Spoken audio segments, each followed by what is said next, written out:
Looks like it.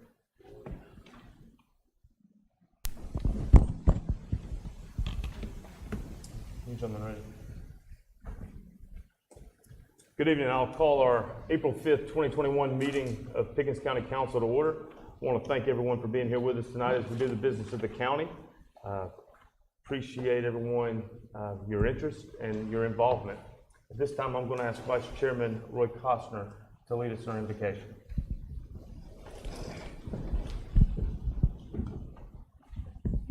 You know, 1 Timothy 2, verses 1 through 2 says, I urge then, first of all, that petitions, prayers, intercession, and thanksgiving be made for all people, for kings and all those in authority, that we may live peacefully and quiet lives in all godliness and holiness.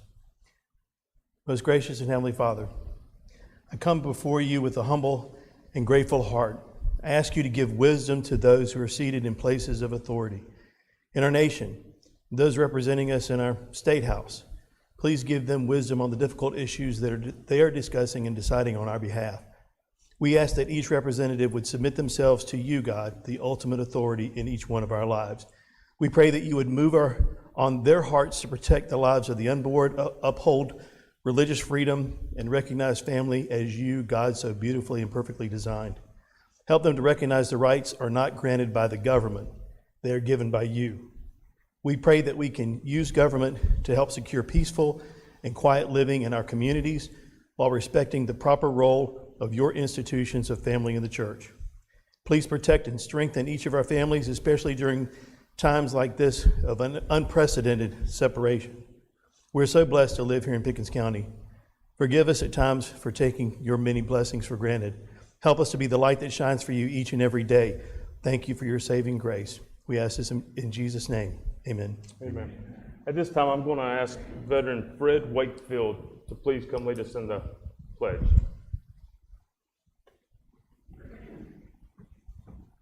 First of all, I would like to take an honor and pleasure to be here tonight, and I would like to thank Sherry and other creative ones that inspired me to be here. And just want to let you know, again, my wife and my whole family. Maybe stand as a flag. Pledge allegiance to the flag of the United States of America and to the republic for which it stands, one nation, under God, indivisible, with liberty and justice for all. Thank you, Mr. Wakefield. Mr. Wakefield was inducted into the United States Army on October 26, 1966, and reported for training at Fort Jackson, South Carolina. After Private Wakefield graduated from basic combat training, he then was sent to Fort Meade, Maryland for additional training and duty. In January of '68, Corporal Wakefield was deployed to Vietnam, where he had duties in Cam Ranh Bay, An Khe, Ki Nong, and Da Nang until his release from the Army on October 25, 1968. Sergeant Wakefield was awarded the National Defense Service Medal, Vietnam Service Medal, Vietnam Campaign Medal, Army Commendation Medal, and Expert Rifle Badge. Veteran Fred Wakefield is also the brother-in-law of Specialist Charles Johnson, Jr., Pickens County's first Vietnam War casualty. Veteran Fred Wakefield served his country honorably, and today we show him our appreciation. Thank you for your service.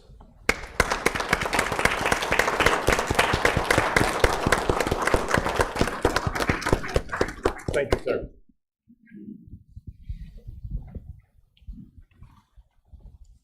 At this time, we'll now hold our public forum. Note that this is the public's opportunity to give feedback to council on issues you deem important. Madam Clerk, please call the first speaker. Mr. Chairman and members of council, I call Thomas McKinney. Thomas McKinney. I call Elaine Masseri.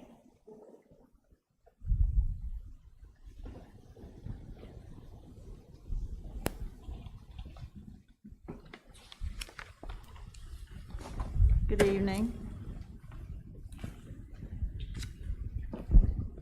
Should I take this off? I am here tonight to discuss concerns that many of us in Pickens County have about the lack of specifics in the animal control ordinances in this county. Our concerns deal with the safety of our children and pets. Too many times, there is an act of aggression by a dangerous dog or animal, and there is a reluctance to prosecute because of the vagueness in the interpretation of the law. To be clear, I'm not here to change laws, but to add more specifics to them. I am basing some of my suggestions on a comparison with other South Carolina county animal ordinances. The first example, and I'm not going to read all these because I know y'all have them, but I'm just going to cite certain things about them. These are examples. Section 4-4, items 1 and 2. We'd like the words domestic animals included with people and property when a dangerous dog threatens. Now, I know that a pet is personal property. Any animal that you own is personal property, but a lot of people do not know that. Section 4-5, concerning abandonment. We'd like for that to be more specific for two reasons. When a dog, let's say a dog, is abandoned, how long do we consider it being abandoned before we put out the violation or cite the owner? And also, how many days can the dog be abandoned before the owner has time to answer the warrant, let's say? Now, these things may be listed elsewhere, but I'm bringing up sections 4. Section 4-7, animal care, the same thing.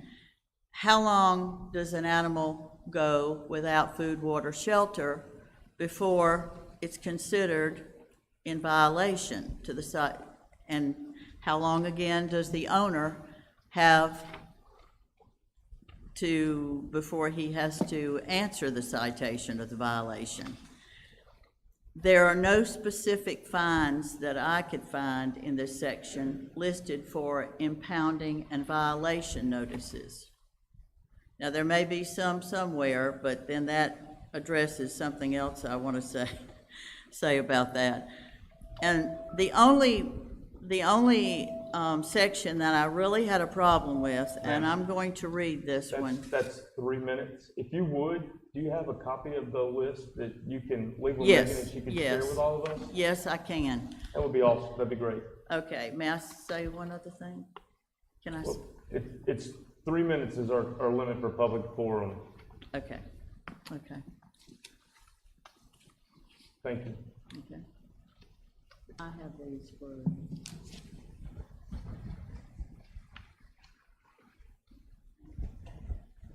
Mr. Chairman and members of council, this concludes the public forum. Thank you, ma'am. All right, this time we'll move to approval of minutes. I ask for a motion approving the minutes for the March 1st, 2021 regular council meeting. Move to approve. Do I have a second? Second. I have an amendment that needs to take place on page 13. It's just a typo listing under executive session. My title still says chairman on it. That's all right. Mr. Chairman, I have something I want to add too. So I have a motion to amend. Yeah, just to correct the titles on the. Is there a second for that motion? I'll second it. Second by Councilor Pickens. Is there any discussion about correcting the title? All right, those in favor of correcting the titles as amended. All right, Mr. Sayer. On the March 1st meeting, where we're talking about the ACOG Highway 11 study, I want you to add the cost of that study, which is $7,500. I don't think there's amendments necessary, because anything a councilman wants in minutes can be in the minutes, so it doesn't require approval. Right? State law. Where are we? Which page is that on? I don't know, it's March 1st. Of the minutes?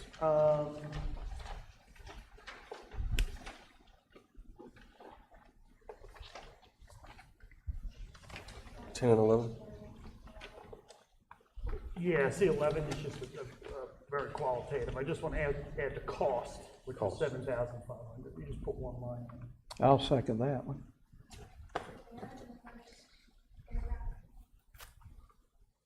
Oh, you're actually right. I stand corrected. Yeah, that's already there. Okay, good. Any other discussion over the minutes from the March 1st, wow, meeting? All those in favor as approving as amended, signify by raising your hand. All right, minutes are approved. This time, administrator's report, and I recognize Mr. Roper.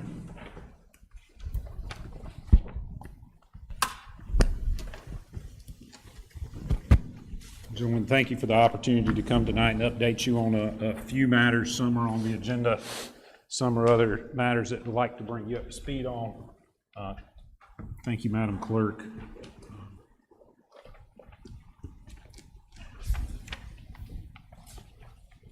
First, I'd like to start, as I have for many months now, with a COVID update. We've seen our cases in Pickens County obviously come way down. You can see that on the blue line in the chart in the upper left-hand corner.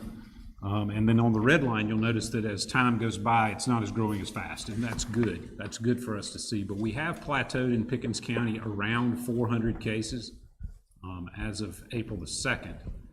There are 431 active cases. We've been running right in that area for the last few days, 400 and so many cases in the last 14 days. So we do seem to be getting positive test results in our community at a level higher than some of our neighbors. For example, Anderson County is lower than us in raw numbers right now in the last 14 days. So we would just ask the public to remain vigilant, to do the things that we've become so accustomed to over the last few months, and to remember that COVID's not gone. We'd also encourage people to seek out the vaccination where they're able to do that, and encourage folks to do that as well. The other thing I wanted to show you is something we did here on the 1-year anniversary.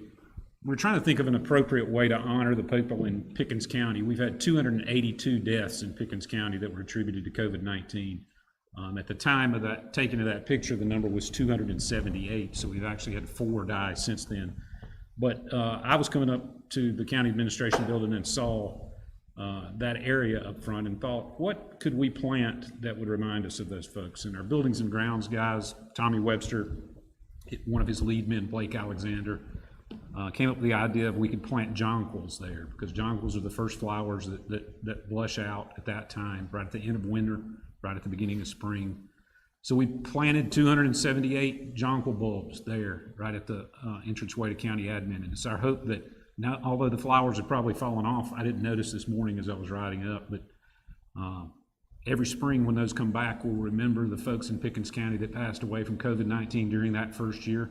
And we'll remember particularly our own Mike Hayes, who passed away during that first year of COVID. So we hope that's a good memorial, and it'll remind us and help us remember those folks. Moving on from that, I want to talk to you a little bit about Mile Creek Park. I keep coming back to Mile Creek Park because I think it's a huge success story we have. The reason it's important is Mile Creek Park was a location that had been a long-time county facility. I don't know how many years we've rented that facility. It had kind of fallen out of most people in the county's consciousness. The staff out there had gotten into some bad habits and some bad tracks, and perhaps we didn't take as much pride in that facility as we should have. But through the leadership of this council a few years ago, changes were instituted. We took advantage of things that the county staff could do ourselves: roads and bridges, building maintenance. Our operations folks went out there and cleared some trees, cleaned up the park, limbed up the trees where you could see the lake, the most beautiful view you could imagine out there. We also leveraged some public money that was available to us through Duke Energy to build docks, to build cabins. And then recently we've used some ATAX dollars to change signage out there to make it consistent with our brand. Regardless, we've done a lot of things at Mile Creek Park where we have really stretched the public's investment to the maximum, and it's paying dividends. 2019 versus 2020, you'll see in that upper right-hand corner, you can see the difference in the revenue coming into the park in 2020 in blue versus the revenue that came into the park in 2019, which is in yellow. The real difference there is $401,000 in 2019, but in 2020 we had $648,000 in revenue come into the park. The reason I point that out is you all, rightly so, have asked about return on investment. We picked things that we were good at as a county, things like taking care of trees, taking care of road configuration, taking care of signage. We took things that we could get grants for, like cabins and other things, docks there at the park, and we turned Mile Creek Park into a huge return on investment for that investment by us. So I just want to thank you all for that. I know the folks that we have at Mile Creek Park are excited about working there. We have really good morale in the park, and we look to continue to grow our efforts there. But one effort, success does lead to new challenges. And one change in our procedures that I wanted to update you on is shelter rentals. Last year, people would reserve a shelter for a Saturday afternoon at 2 o'clock. And if you can remember last year at the shelter, by Saturday afternoon at 2 o'clock, there was no place to put you. So even though you had reserved that shelter and you were coming up with your children to go to that birthday party or that church social or whatever it was, you couldn't get in the park. So the reservations just created more problems. So we're going to try a new system this year where we're going to allow you to reserve the shelters during the week through Reserve America, through our existing portal that we have. But on weekends, we're going to go to first come, first serve, because once we get to a certain amount of people in the park, we can't let any more in. And so we're going to try that, and we'll report back to you on how that works. But in case you hear that from some of your constituents, the Saturday birthday parties, the Sunday church get-togethers are going to be the big limitations. But the park staff felt this was important because they were, frankly, angering a lot of folks by having to turn them away once the parking lots were full. So you'll see that, and we'll keep updating you on how that goes. Another thing for today that I think is a special recognition, we've got with us Chief Chris Rowland of the Liberty Fire District, and we've also got Lieutenant Jonathan Bryant from the Liberty Fire District.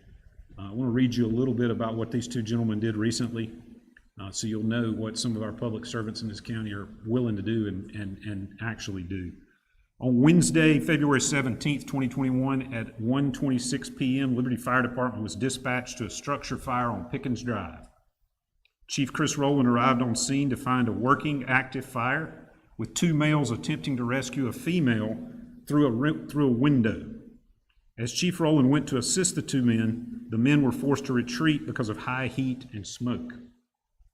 Chief Rowland continued the rescue attempt anyway, but an obstruction inside the window was making it impossible to pull the lady to safety. Lieutenant Jonathan Bryant arrived with the first fire engine and joined Chief Rowland at the window. Despite heavy smoke and the fire conditions in the structure, these two men stayed the course, successfully removed the female from the residence. The patient was treated by our own EMS, airlifted from the scene to the Augusta Burn Center, and got further treatment there. The two civilians who attempted to rescue were also treated for smoke inhalation by Pickens County EMS. Although firefighters are trained to handle emergency situations, this structure fire with a confirmed entrapment and a rescue in progress was a highly stressful scenario, and it required our personnel to perform with the utmost skill and concentration. Chief Rowland and Lieutenant Bryant exemplified these characteristics during this incident. Had they not taken action and remained focused on the task, the outcome would have been obviously more tragic for this citizen. As of last report, the citizen had returned home and was recovering. We wanted to provide an opportunity to thank these two gentlemen for carrying out their duty. They did not fit with the Pinnacle Performer Award because they're supervisors, or we would have given them the Pinnacle Performer Award. But that's written into the rules of the Pinnacle Performer Award. So Chief Gibson was adamant that we needed to recognize him in some public forum. So I just wanted to say publicly in front of this council, gentlemen, thank you for what you did. We appreciate your professionalism and your commitment to our citizens.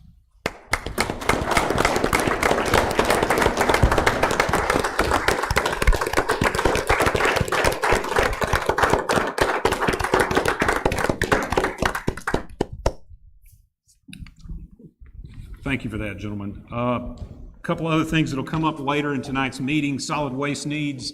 I point this out to you just as we enter into that discussion, what I think will be a little bit longer discussion on log number 133. And I want to show you some things that our solid waste department is tracking.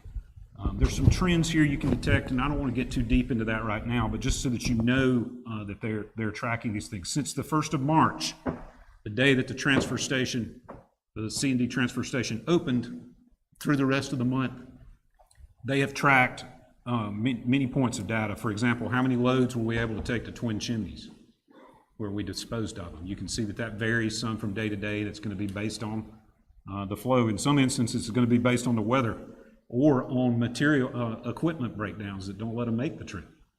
But you can also see the average tons there. Average tons that we're able to get into one of those walking floor trailers is about 9 tons. That's good, but that's not the way we're going to make this work. It's got to be better than 9 tons. That's with our guys hand placing things into the trailers as best they can. I'm also going to trust that as I go through this quickly, if I misspeak, that Director Kelly will throw something at me. You'll see the total tonnage that we're able to take to Twin Chimneys there in the third column. The pulls that we're able to make, by pulls, we mean pulls from our recycling centers. You can see that we're averaging in the 20s throughout the first couple of weeks. And then we bring in reinforcements. What those reinforcements were over the last couple of weeks is we've used trucks we've rented, and we've used drivers from roads and bridges to supplement to keep up with the flow. But that's what we've done, and you see that we've been able to make a good number more pulls. The other one, which is a huge pinch point for us, is brown good pulls. The brown goods at our different centers, you can see that we're having to make multiple pulls from the different centers. One day we had to make 20 pulls from a brown goods center. From the different brown goods centers. That's more than 1 per center. That shows you how much people are disposing of brown goods at our centers. And then the other point, which is the first one that we started talking with you about when we were in the committee meeting a couple weeks back, is the average wait time. First day that we opened the C&D transfer station, we had a 55-minute wait was the average wait time. It grew up to 110 minutes that first week as people backed up, and then we had 0 wait. I would imagine that 0 wait, Mr. Kelly, that was a Saturday, so we didn't have that to worry about that day.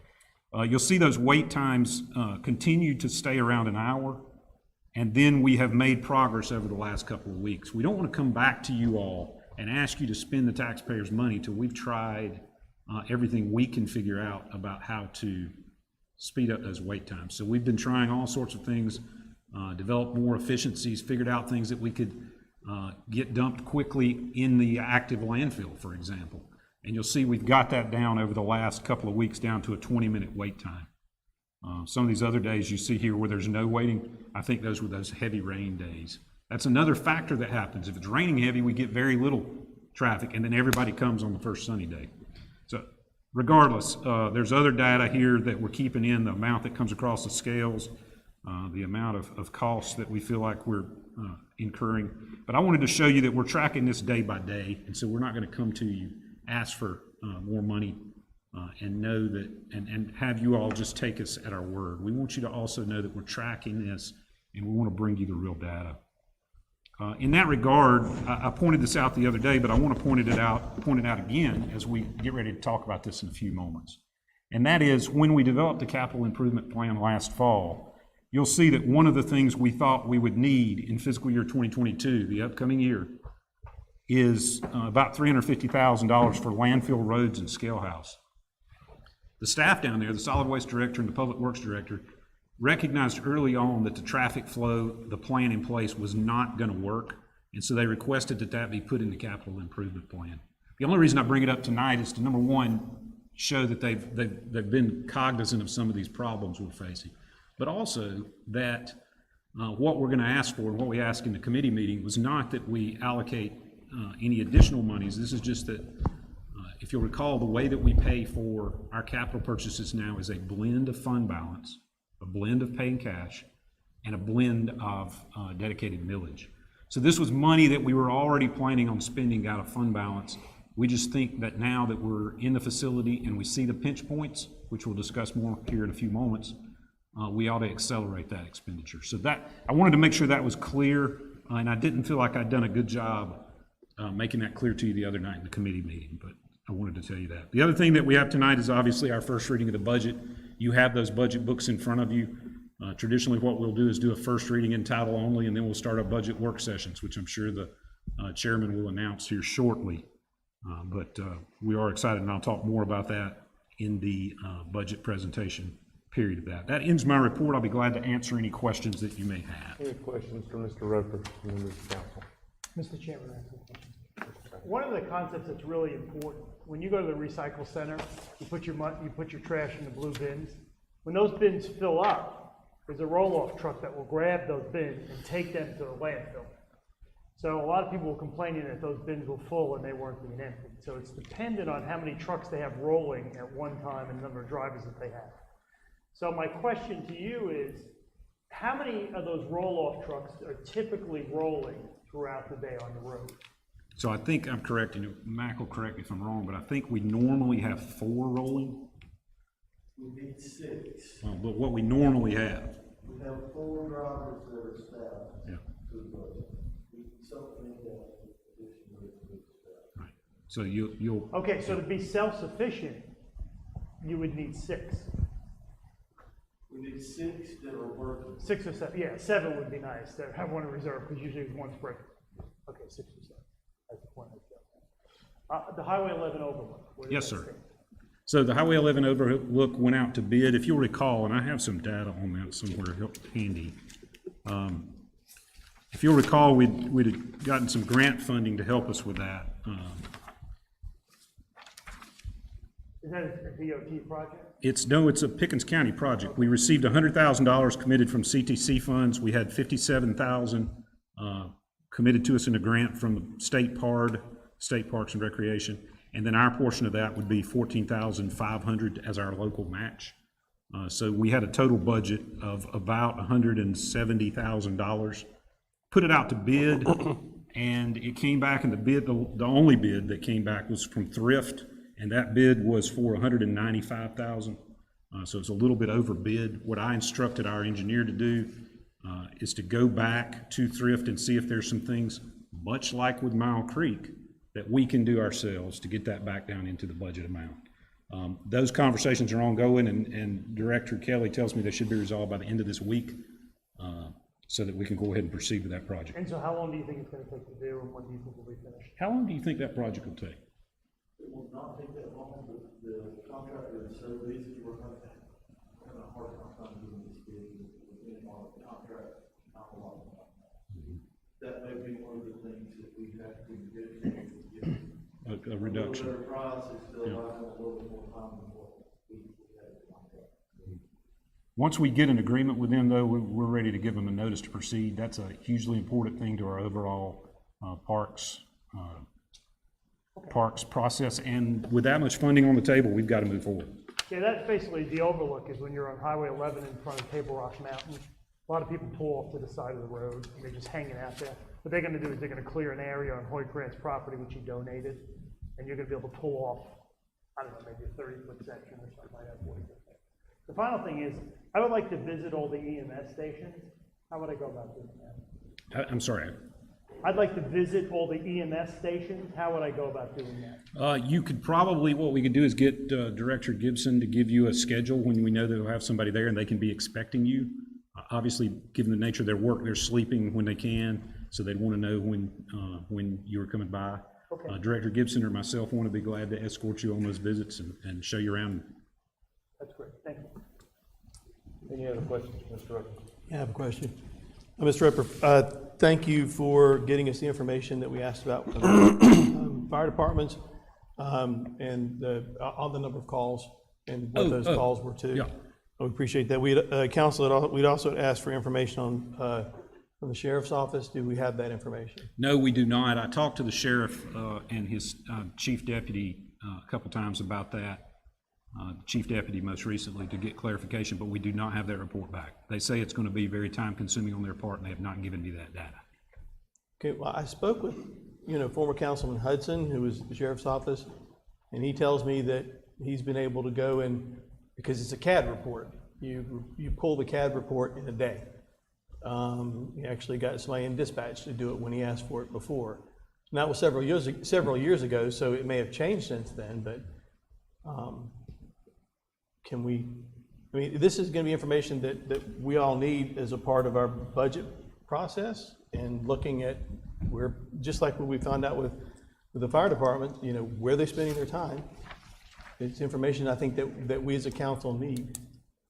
I'll request it again. Do understand that I'm at the mercy of the sheriff on receiving that report, but I will request it again. Since it's a CAD process? Can our IT department not pull that? I don't think they can pull it. We asked that early on, but I'll double check that. That was my first instinct, is to just ask our guys to pull it like they were able to easily pull our data with a simple report and provide it in just a Yeah, couple of days. it's just numbers, good, bad, or indifferent. It's a way that we can help with whatever we're trying to do. I will double check with the sheriff on that.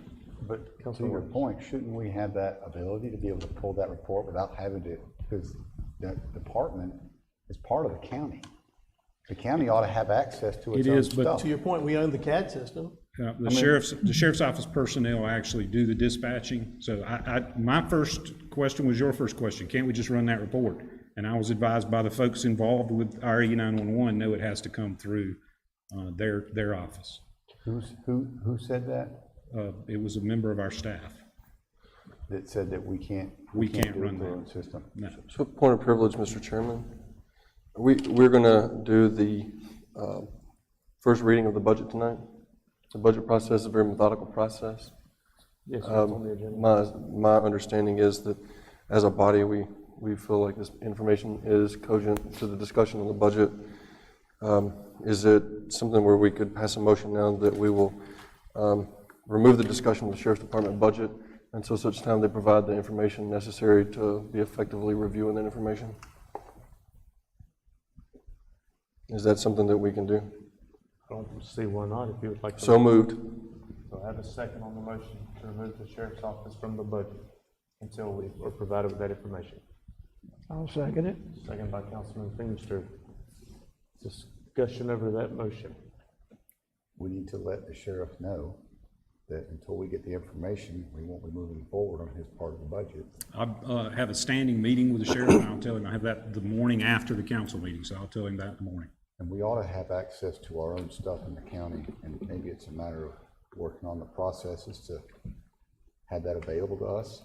Right. We shouldn't have to be held up by somebody else to make the budget. So let me make that in the form of a question. How might we be able to have that information available on, I mean, these are just systems, it's a report. All right, I'll check into that as well. Any other discussion on the motion? I have another point of privilege. Is this the type of information that would be subject to the FOIA laws? So if one of the folks from the community here were to request that, would there be a time limit and response, et cetera? There would be? Yes. Okay, so Exactly right. are we gonna have to do a FOIA? I just get a confirmation of that. Do we need to do a FOIA? Because I would be more than happy to go down and put myself, at the point of privilege of filling out a FOIA and having to pay for copies or something like this, if that's what it's gonna take to get the documentation. I believe we've given Mr. Roper that directive already. Fair That enough. information, which means any way possible, right? Oh, so you can request it as a citizen of the community looking for the data? The administrator of Pickens County that represents, Oh, yeah, even better. Okay. I mean, that's kind of what I thought. I apologize. I didn't mean to insinuate any sarcasm. No, not at all. Any other discussion? All right, all those in favor of the motion to remove the sheriff's office from the budget until that information is provided, please signify by raising your hand. Opposed? Any other questions for Mr. Roper at this time? Thank you, Mr. Roper. Thank you, gentlemen. Thank you, gentlemen.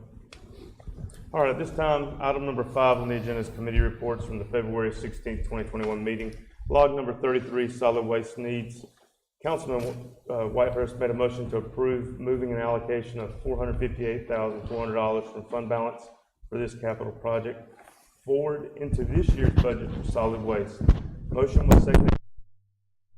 Carried unanimously 6-0. Any discussion on log number 33?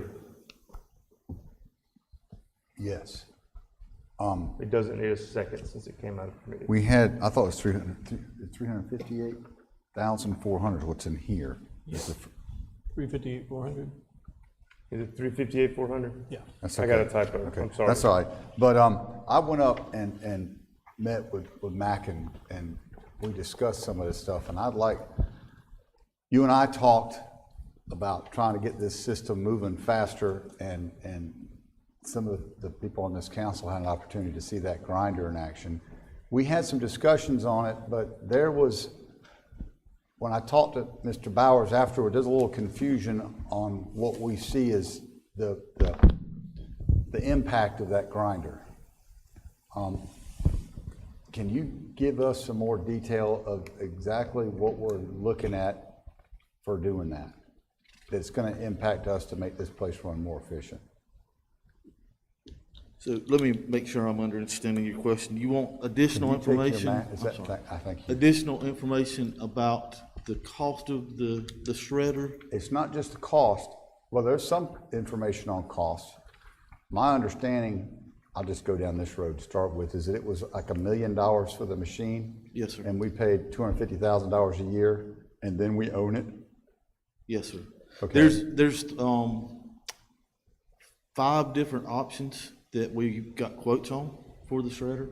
And I was using $1 million as a round figure. The exact number was But $925,000. we do own it at the end. It's We not a do own it. 5-year There's not lease. a buyback or give back. It's just a payment plan that is set up in a series of either months or years, depending on what, but we own the machine at the end of whatever set time. I think that confusion was actually mine, because it's described as a lease to purchase.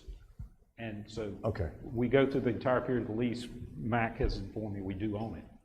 It's one of the- It's a lease purchase agreement. I'm very familiar with that. See, that was not the information that I gathered the day that I watched the machine. You know, the day I watched it was at the end of 5 years, you had nothing, was the information that I understood. Apologize for that misunderstanding. Okay, so that's the first question. We talked about being able to mine back into the existing landfill, okay? And to buy some more time of about 3 years is what you told me. And some of that information would be better maybe discussed in our committee meeting as we're talking about having a 10-year evaluation of our solid waste plan, solid waste management plan. So some of that information would probably be better served in a longer time period so that we could kind of get a little bit deeper into the weeds on it. But I'll be glad to answer any Well, we questions just brought briefly. this out of a committee, and we're gonna put another, I understand the trucks, but there's another 120,000 we're looking to spend to put some basically temporary paving at the top of this place, so we can spread people out a little bit, so we can save some time. At some point, we're gonna have to rip all that up to bury it back in the ground.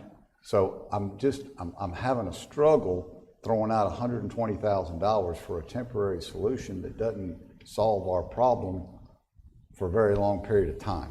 Yes, sir. Let me kind of share with you what my plan would be for the $358,400, based on what our information and knowledge is right now, and with that money just being available, should council approve it, to receive that money earlier. So what we would be looking at is $120,000 for the sorting area that you're talking about.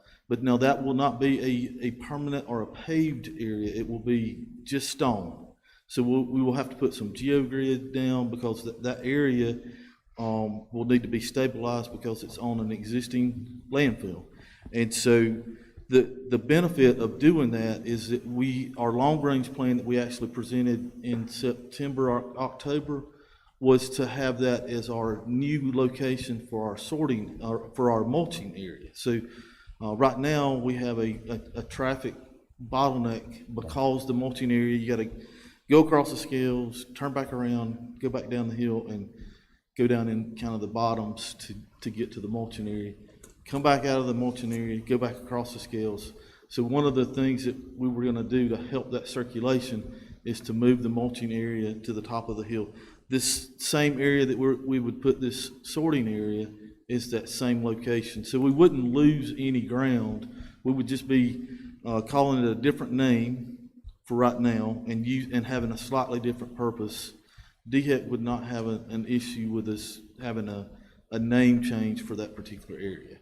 So we would still, in the long term or long run, we would still go back to that sorting area. So that's $120,000. We could purchase one additional trailer. Right now, those things are really expensive, and we're probably looking no sooner than October if we made an order right now to get that trailer. They have to be constructed, special made. And so that's another 100,000. And then since DHEC is. I'm going to interrupt Mac there for a second, because that's information that we got since the committee meeting. They went and investigated when we could get this, and it's a little frustrating because it won't, I should be standing. It cuts against what we discussed in the meeting, in the sense that we saw this as a potential solution, but October is a long way away from us. So we're a little worried about that, and I think that's impacted what Director Kelly would actually like to tell you tonight. So again, that's a long-term out. One trailer is all we could get, and then the final bit of money that would come out to be about $345,000 would be, we need $125,000 to close the landfill. So we've not made any talks with DHEC about extending the life of the landfill. We didn't want to go that route until we had gotten in front of the committee and kind of gave our ideas and see if that was a route to pursue. So that would be our recommendation as the $345,000 that we see right now, of the $358 that could be potentially used in a quick, timely manner. So that would help with the pinch point, and it would. Some of the drawbacks with that is that it's going to continue to require additional staff from Roads and Bridges, so we really don't gain anything from that perspective, but I wanted you to know what we can spend on the money. So this is a decision table that we developed to kind of choose what the best direction to go into. We've got some cost associated to each one. The shredder cost is about $345,000. Now that is on a monthly basis, the quoted monthly amount plus I've got a table here. The monthly amount and the anticipated monthly expense for maintenance. So that is actually a 15-month number. So the $345,000, it just so happens to be the same number that I spoke of as the recommendation before. But the drawback to that is that we can't go beyond that budget year. So all we have available is $345,000, but I need $345,000 for roughly 5 years to be able to take care of that lease purchase of the machine. So that one's kind of ruled out. Help me with that, Matt. Yes, sir? $345,000 a month. No, sir, a year. Okay. Yes, sir, a year. We're paying a monthly amount it's $16,000 a month. I misunderstood again. I apologize. This is a lot of data. I mean, this is probably 3 weeks worth of work that is put down into one-page table. So you're asking for an addition. So 345, that covers the sorting, the stone, the trailer, and to close the landfill. But then another 345 is what you're talking about? If we do the shredder. If we did the shredder, the reason we did not choose the shredder option is because we're only limited to $345,000, which is tentatively scheduled to be approved in next year's budget. Right, So looking at what they got there.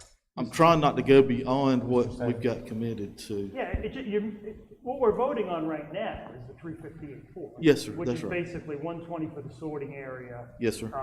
It's one trailer for 100,000, 138,000 to close the landfill. That's what we're voting on now. Yes, sir, that's The right. shredder is a whole other issue.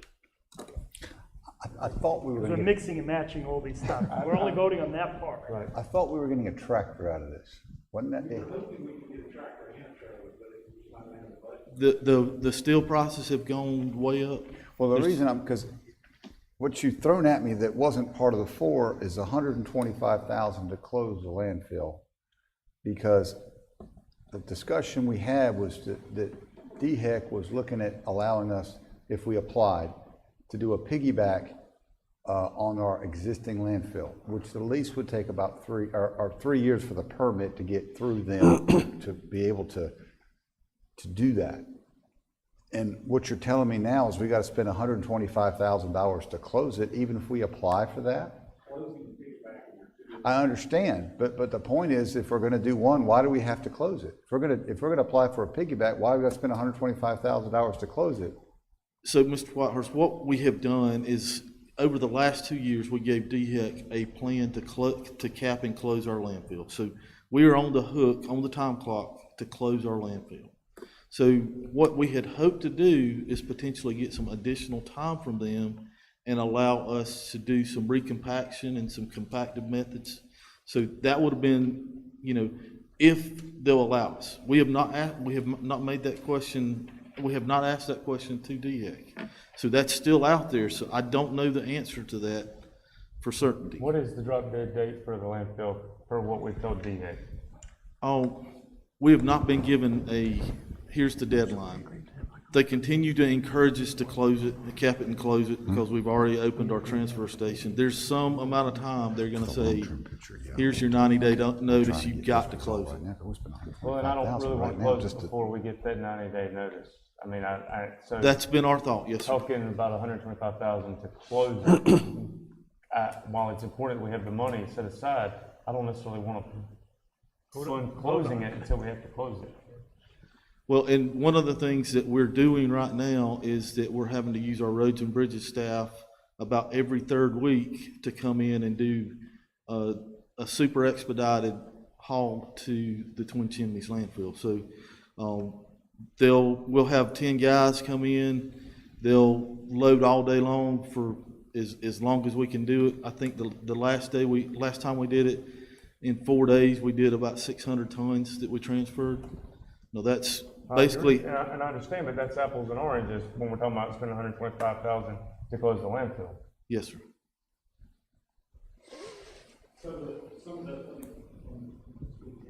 Some of the confusion is when we were in the conversation 2 weeks ago in the committee meeting.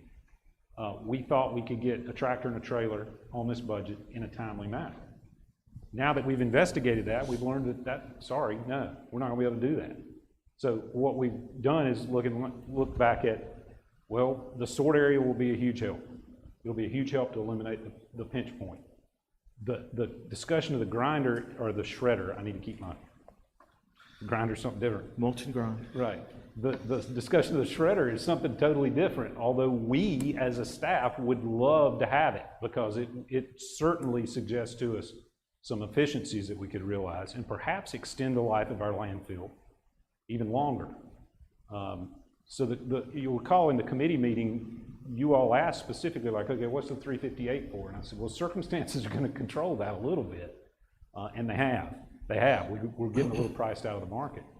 So what I would ask is that you look at these as two separate things. So I understand that, but what we talked about in the committee meeting was a tractor, a trailer, and 120,000 to do this. And what you're telling us now is you're changing, so we have to change in here. We just can't approve this as it is because we've approved it for a certain expenditure. No, quite the opposite. If you look back at the minute, I don't know if it's in the minutes, but in the conversation, I said, gentlemen, let's not get down into that.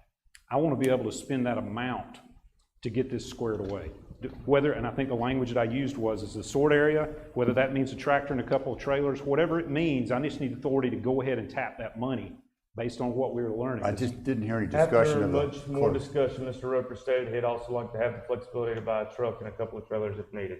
That's what's in the minutes. Right, well, that's but pretty nothing close. to the point of 125,000 to close it. So that's where I'm kind of what we're trying to do is allocate that money in a reasonable and way. What we don't want to do is come to you and then say, okay, now we need another 125. Well, if we know we're going to have to deal with it, but I guess there's some of these things that y'all appointed a committee to look at, Mr. Whitehurst. I understand. And so that's part of the frustration. So when are we going to get a notice that we have to close this thing? We'll need to spend this 125,000. It could be tomorrow. It could be in 6 months. Have we been talking with them? They do monthly inspections. Okay, so We haven't asked for a close it look. just seems to me that it's a very vague area we're talking about here. And, when you and I sat down and discussed it, you said if we had a grinder, we could buy 3 years out of that landfill by taking what's there and grinding up and putting it back on there. So that would give us time to apply for a piggyback lease to make it reusable again. And I think if Director Kelly had his wishes here, we'd allocate that 345 and get the shredder. I think that's what this chart tells you. But the problem is in year 2, we got to come up with another 345. We're good with that. We just got to be prepared to hope, we're going to hope that we show savings for 345.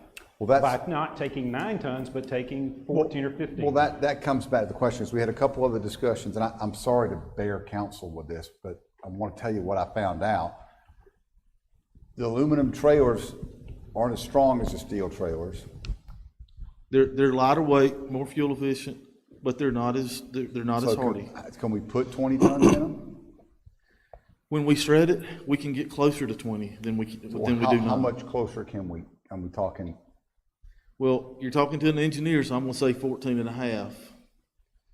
Okay. Means hopefully we can get towards 17. Okay, now Maybe. Also will that floor, that's a movable floor, take that weight? Yes, sir. So that's not a problem. Those trailers are rated for 20 tons or 21 tons. But it's an aluminum, you said it won't hold 21 tons. It's the volume is the issue. So when we shred it, it'll carry the weight. It's the volume that it pushes everything out of the top of it. You can't get the. I know, but when you grind it up, you're telling me you can get 14 tons, you're hoping. Well, you still have to push, drop, and it goes into the trailer. As we saw, there's a brace in the middle of the trailer. So Right. You lose some efficiency because of the brace in the middle. If we had a different type of loading mechanism where you can't turn a skid steer to push but the brace is there because it's aluminum. Yes, sir, so that it keeps the sides from Because flopping. it's not as strong. I guess I'm just trying to come up with what makes sense, and I'm bothered.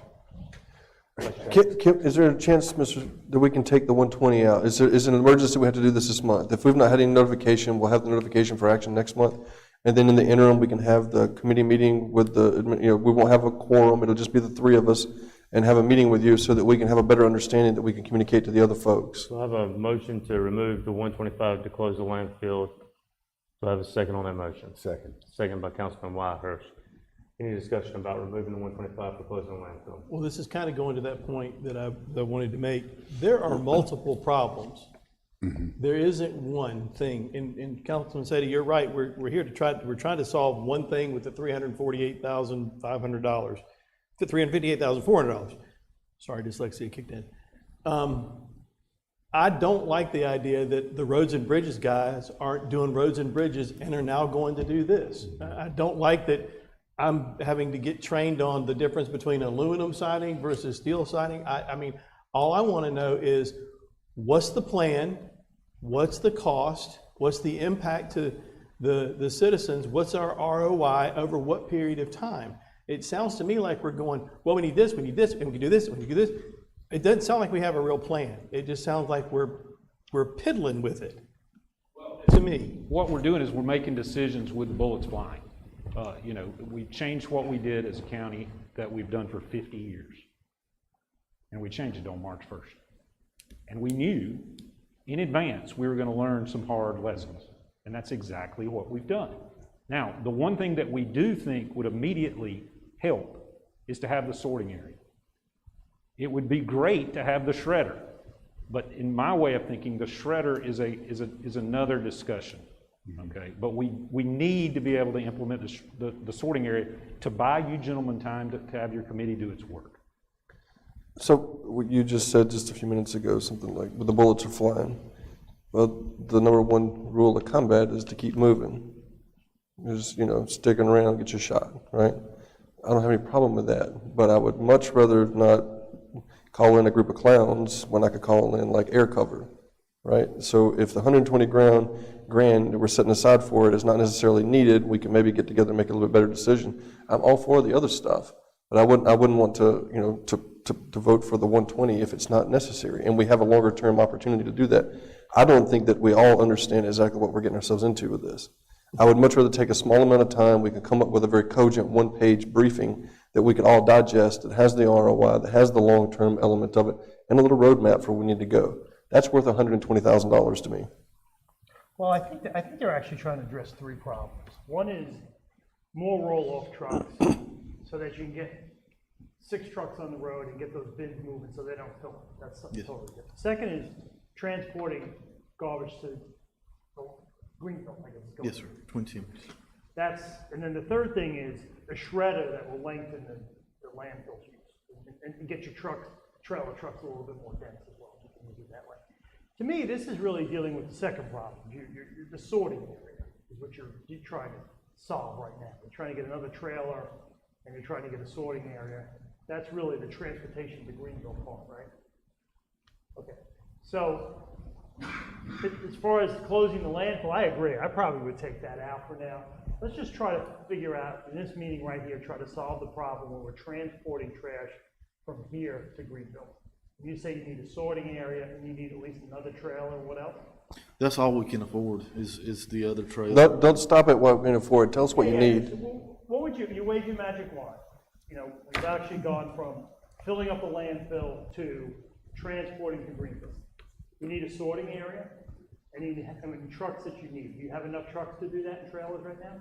No, sir. Okay, how many do you need? So the only way we can get by with the trailers and trucks that we have, we'll still need 2 trailers and a truck, but you have to reduce the volume. Reduce the volume, you need something like a shredder, or you have to have a sorting area where you can just crush it down. Yeah. And then. Why aren't you able to crush it right there up in where that building is? So it's very tight. So we can only get usually one dump in there. One Did we build load. that building too small? The county made the design criteria to the consultant, so it was designed to go with what the county had required. So, Okay, so who made that mistake that it was too small? Also, I would say it was the county. It was us, and we should have looked that's why ahead. we need the sorting area in another place. If it was bigger, the sorting area would be right where it was. In theory, yes, sir. Somebody who made that mistake, because that's going to cost us. That's going to cost us $220,000 at least. Which actually isn't bad since it was originally supposed to be $500,000 over. So 220,000 seems like a great deal. It's not, 100%, it's not, but there was some mistake along the way. Okay, so we're trying to fix that mistake, because like I said, if the building was bigger, that sorting area wouldn't have to be up in the hill. It could be right where you're loading the truck. And you've been there, so you've seen the MSW. You see how much bigger it is. Well, it's got overflow area contained inside the building. Well, there's other options, and we can discuss this in the committee, but we could add additional storage beside the transfer station, use the shredder, and implement the building as it You'll is. need less trucks and trailers.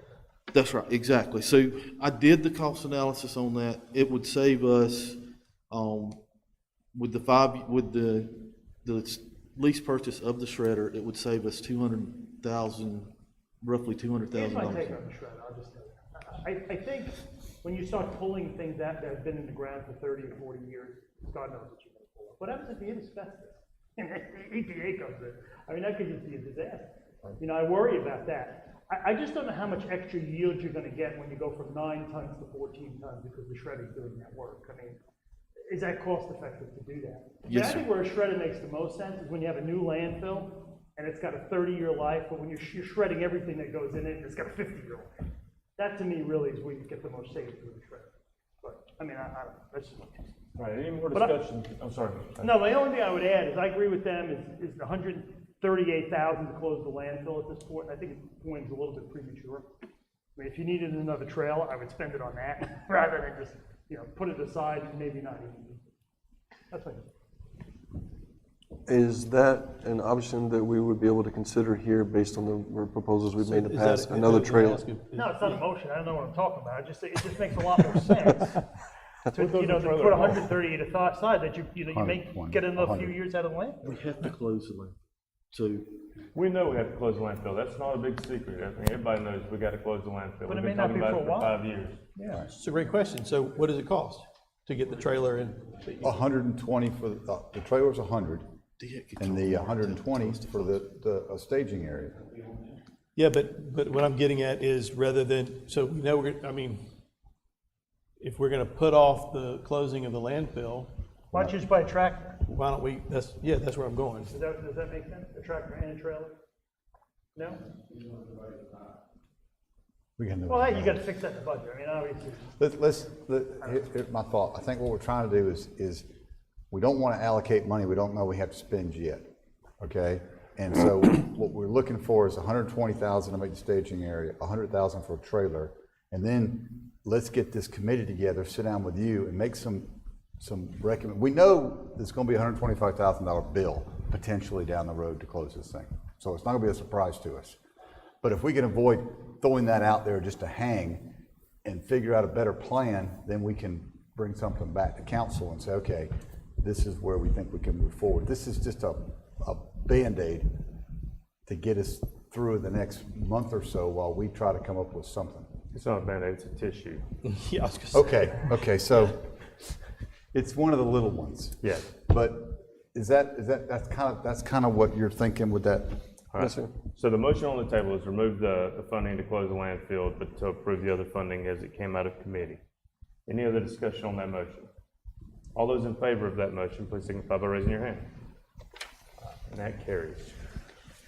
So back to the original, as it came out, the motion is amended, is instead of the 358, that would be, somebody got me a figure? 220. That's what I see. You said 220?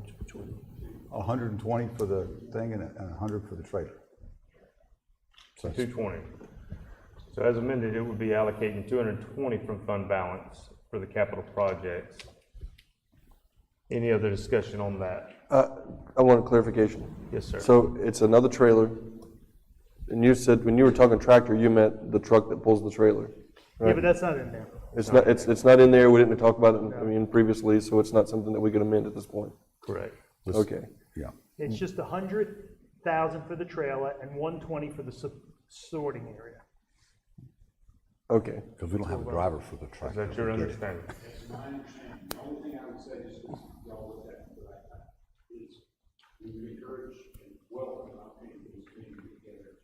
We will do that. We can Zoom meeting it, right? We can, whatever, Teams it, or whatever you guys do. So we can do that sooner rather than later, I would say.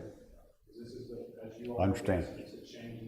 And we hear you loud and clear. If we can do it without having to all be in the same room, I think that we ought to do that very quickly. And my request in preparation for that is stop telling us what we can't afford and let's start talking about where do we want to be at 15 years from now? Where does the community need to be at from a resource management perspective 15 years from now? And then let's backcast, not forecasting, because when you forecast, you're carrying all your baggage with you. But from where we need to be at, come back to today, and what do we need to do today? All right, so if it's a couple of trucks, if it's, do we hire a hotshot driver just to pull that trailer around part-time for 10 hours, 15 hours a week? Whatever we got to do so we can get to that forward place and then look back to here instead of carrying all the baggage of the past and the previous folks on the council and craziness and people with pickets or whatever it's been. Let us be a partner, okay? So that when we come back, we can talk to these folks in an educated way about what the long-term strategy has to be for the district. We can represent that to the community. Because I'll tell you what I don't want to have to do is tell somebody that was told they were going to have to wait 2 hours to drop off some garbage that they should have to go wait 2 hours to drop off garbage in the middle of a workday. I would rather fix that as soon as we possibly can, but I really want to fix that on knowing that I'm putting us in a position long-term that we're addressing this issue. Can we do that? What I would say to you, gentlemen, and I appreciate that specifically, and I know the Director Kelly appreciates that because he's actually been making this argument. He's probably putting bullets in the back of my head right now because I've been saying, we don't have a budget for that. But he's been saying, we've got to decide this sooner or later. But we welcome that opportunity. Thank you. I would, my opinion, because I've not been here, I've not been on the board, I don't know what the constraints were, the dynamics were, the politics were, the funding was. I know that if you start out of the gate constraining what your opportunities are, your creativity for the innovations for solutions is limited, right? Let's don't carry baggage with us. Let's look at where we need to be at and start talking about it. Because nobody in the community wants to have mountains of poo piling up, and nobody wants to take forever throwing away their poo. So that's an issue, an opportunity for us, I think, that we can do in a very clear and clean way and come back again, one page. If it doesn't fit on the page, it's too much. Amen. That's right. Okay. Thank you. Any other discussion? All those in favor of approving log number 33 as amended, please signify by raising your hand. All right. That's unanimous. Log number 169, no action was taken by the committee. Log number 171, no action taken by committee. Log number 170,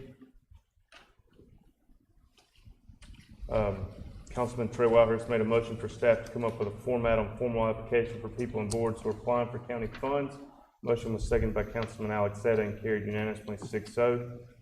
No second is required. Is there any discussion? All those in favor, please signify by raising your hand.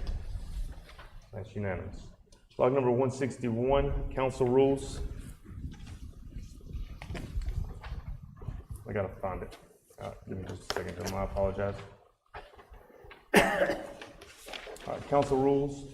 Councilman Trey Whitehurst made a motion to add in the council rules that chairman and vice chairman be on the agenda conference calls. To add in to Rule 2.1 that you can only run for chairman twice, 4 years total. And if there's a vacancy during the chairman's term, the vice chairman will automatically become the chairman to finish the term. Motion was seconded by Councilman Henry Wilson and carried unanimously 6-0. That doesn't need a second. Is there discussion on that? It's not twice, it's consecutively. Please note that I believe that was actually the way it was worded in the committee meeting as well. Yeah, it says no office can serve It more says than two two consecutive two-year terms. That's correct. And you do have a copy of that in front of you. All right. Any other discussion on that? All those in favor, please signify by raising your hand. And that's unanimous. Let's see, Vice Chairman Roy Costner made a motion stating that he'd like to table further discussion until the next committee of the whole meeting in April and ask for the attorney to look into the changes made this evening on council rules to make sure it's accurate. Motion was seconded by Councilman Inslee Feenstra and carried unanimously 6-0. Doesn't need a second since it's coming out. For discussion's sake, that was the was that section 4.3 that we were discussing? Yeah. 4.3, and we're still slated to speak about that, talk on that at the next council or committee of the whole meeting. Any other discussion on that? Does a table go to the next meeting of that body? I tabled it to the next I know, meeting. when you table it to the next, It's a good point, but I think the motion was to table it to the next Cal. Yeah, if so you table are it, it doing goes away, but- the wording on that? I was hoping to see something of that. Mr. Hendricks is, Okay, but he's not here. He's on vacation. all right.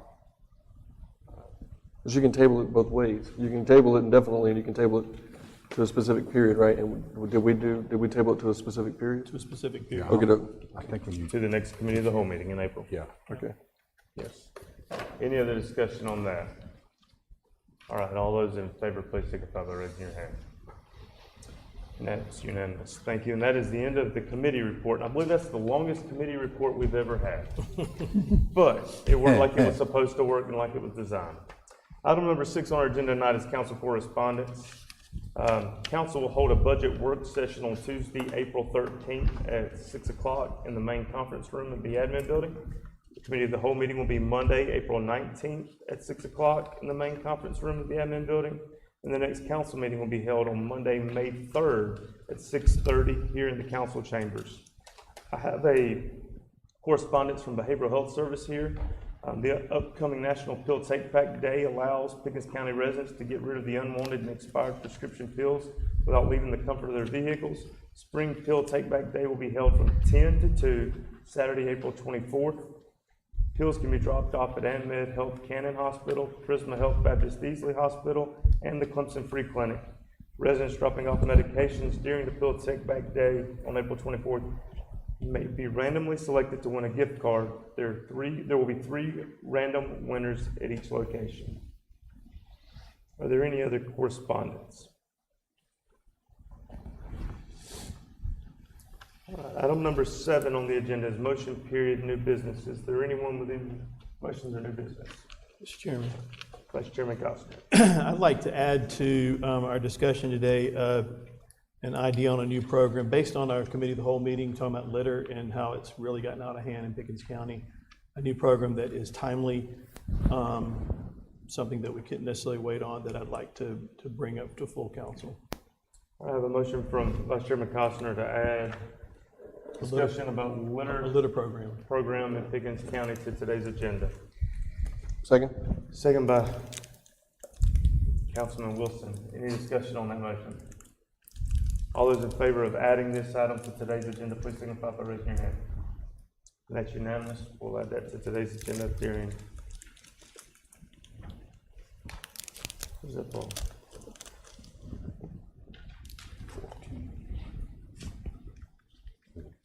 Yeah, just before the consent agenda, we'll add it, just before the consent agenda. Any other, new business? Okay, we'll move to item number 8 on the agenda, consideration of resolution number 2021-06, recognizing April 2021 as National Donate Life Month in Pickens County. Ask for a motion and second to consider resolution 2021-06. So moved. Motion by Councilman Feenstra, do I have a second? Second. Second by Vice Chairman Costner. Any discussion? All those in favor, please signify by raising your hand. And that's unanimous. Item number 9 on the agenda, consideration of a resolution number 2021-07, designating April 2021 as Fair Housing Awareness Month in Pickens County. I ask for a motion and a second to consider resolution 2021-07. Motion. Motion by Councilman Feenstra, do I have a second? Second. Second by Councilman Wilson. Any discussion?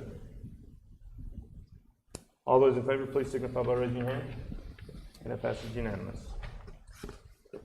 Item number 10 on the agenda, consideration of resolution 2021-08, recognizing April 11th through the 17th, 2021 as National Telecommunicators Week. Motion to approve. Motion by Councilman Wilson, do I have a second? Second. Second by Vice Chairman Costner. Any discussion? All those in favor of recognizing April 11th through the 17th as National Telecommunicators Week, please signify by raising your hand. And that's unanimous. Thank you, gentlemen. Item number 11 on the agenda, annual update from Upstate Alliance. Mr. Chairman, Mr. Loomis, you'll remember from Upstate Alliance, he had travel complications he could not resolve to be here for tonight's meeting. He asked if he could give that report to you in May. Thank you, sir.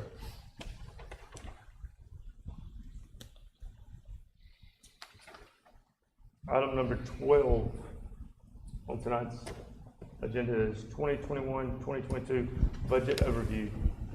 Mr. Rooker. Yes, thank you, gentlemen. Mr. Greeno could not be with us tonight because he's also coming back from a family vacation, but I did want to publicly thank him. He will be presenting to you the overview that he traditionally does at the committee meeting that you have next week, the work session for that purpose. But in compliance with the law, I have presented you with the operating budget for fiscal year 2022. This is presented to you in compliance with Section 4-9-640 of the South Carolina Code of Laws, which provides that the county administrator shall prepare the proposed operating and capital budgets and submit them to the council at such time as the council determines. At the time of submitting the proposed budget, the county administrator shall submit to council a statement describing the important features of the proposed budget, including sources of anticipated revenue and the amount of tax revenue required to meet the financial requirements of the county. Previous action of this council set April 5th today as the date for the first reading of the required 3 readings. As we've mentioned, this is entitled only, with second and third readings following only after you have had as many budget work sessions as you would like to have. Note that the proposed capital purchases that are included in this budget are part of the from the capital improvement plan that we worked through in the fall, and that we'll do that again if it suits the council every year in the fall, spend more time focusing on capital purchases. This is our first year instituting that procedure. When the staff began the budget formation process, we were doing it off of last year's goals. You all provided us goals during the budget process, and we implemented and incorporated those in our thought process. Provide efficient essential services, protect and enhance our unique nature, promote a culture of public service, deliver prompt and effective emergency response, and strengthen our resilient local economy. All county departments were instructed to submit their budget requests on or before January 29th. This year, due to the ongoing high incidence of COVID at that time, budget meetings were held with departments virtually or by phone, where either myself and or the finance staff reviewed requests on a budget line by budget line basis with the requesting departments. Most importantly for tonight's conversation, much of budgeting, whether it's be your personal budgets or public budgeting, involves projections. Projections for planned expenses or for anticipated revenues. With the ongoing impacts of COVID-19 and the uncertainty in the economy, both nationally and here in South Carolina, finance staff and I agreed to go with conservative projections for revenues for the coming year. We also recognize that with the revenues uncertain and projected strictly, that regardless, the expenses will no doubt be increasing. So you do not have a budget in front of you that adds or grows government in any measurable way, because we did not think it was appropriate given the uncertainties of revenues and expenses.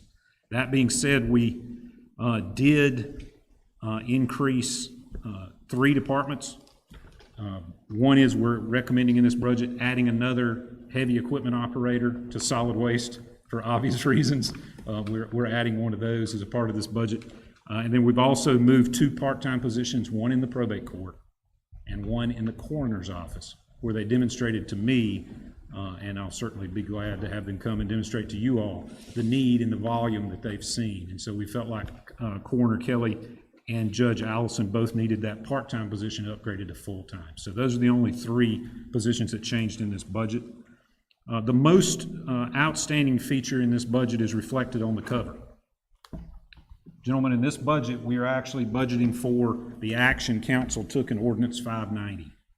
If you'll recall, 590 was passed last fall. It consolidated 10 of our fire districts into 1 fire fee district, and that made it effective July 1, 2021. And so this budget makes that formal in terms of revenues, fee structures, all of those sorts of things are included in this budget.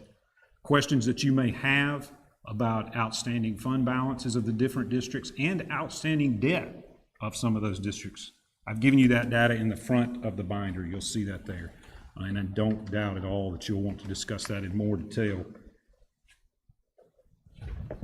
Also included in this budget, I will tell you, there was the budget was run by the consolidated fire fee budget was run by the County Emergency Services Board. They have